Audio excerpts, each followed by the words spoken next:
Rosemary Wells.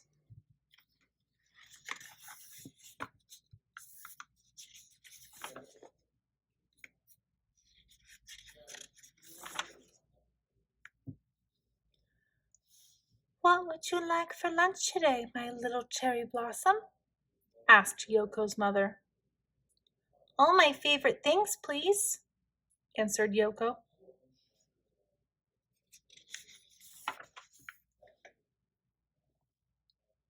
Yoko's mother spread steamed rice on a bamboo mat.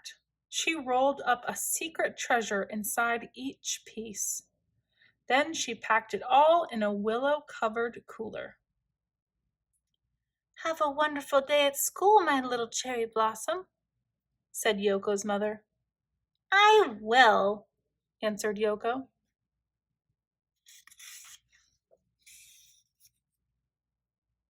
Yoko said hello to all her friends. Everyone in Mrs. Jenkins' class sang the good morning song. At noon, Mrs. Jenkins rang the lunch bell. Lunch boxes out and open, please, boys and girls, said Mrs. Jenkins.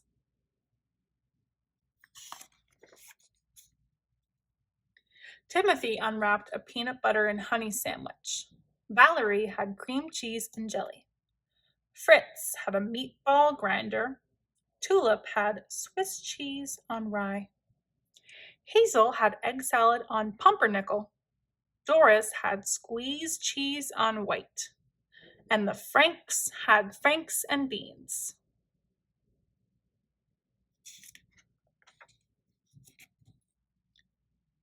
Yoko opened the willow-covered cooler. Inside was her favorite sushi. Tucked in the rice rolls were the crispiest cucumber, the pinkest shrimp, the greenest seaweed, and the tastiest tuna. What's in your lunch? Asked one of the Franks. Ick! It's green. It's seaweed.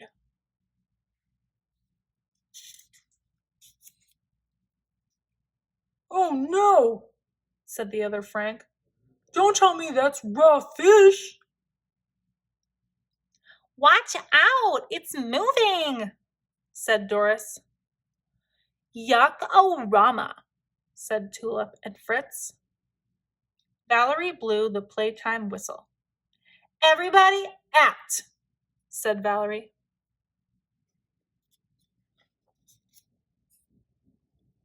Yoko did not want to play ball or swing on the swings.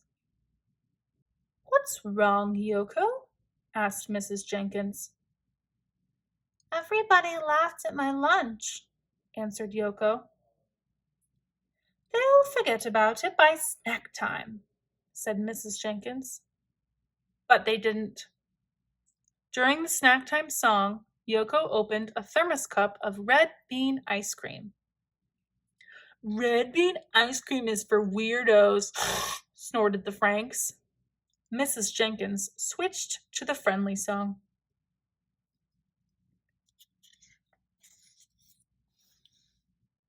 Mrs. Jenkins knew the friendly song was not enough.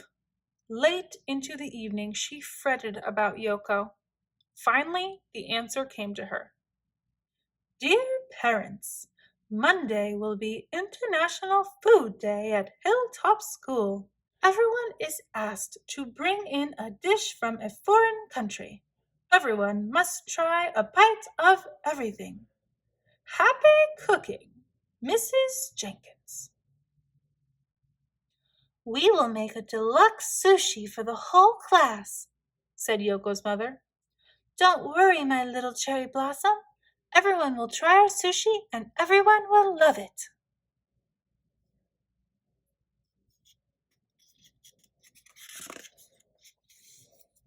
On Monday morning, Valerie and her mother carried a plate of enchiladas.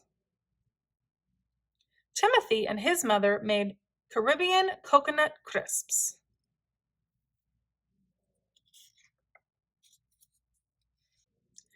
Hazel brought Nigerian nut soup. Tulip brought potato knishes. Harry brought Brazil nuts. Monica brought a pitcher of mango smoothies.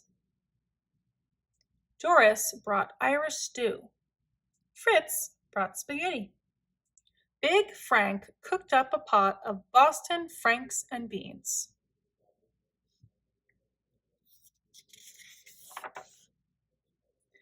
At noon, Mrs. Jenkins rang the lunch bell and everyone sang the Clean Hands song.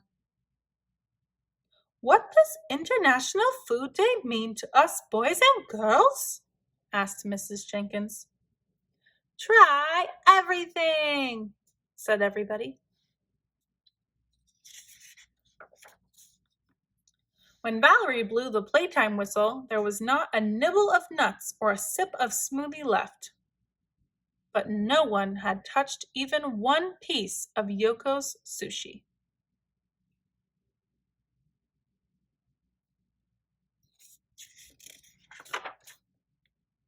Yoko sat under the learning tree.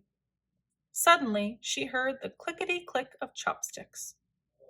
It was Timothy. He was still hungry.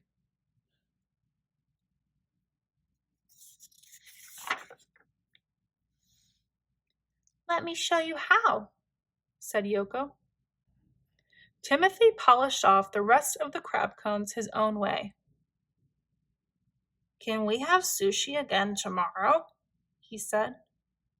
"I'll ask my mother," answered Yoko.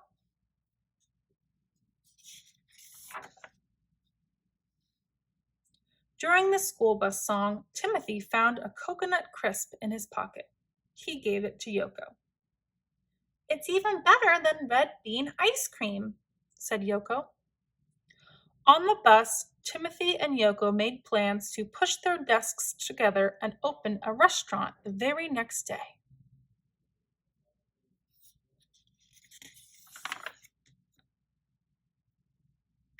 And they did. They ordered tomato sandwiches and dragon rolls. For dessert, they had brownies with green tea ice cream. And they couldn't have asked for anything more.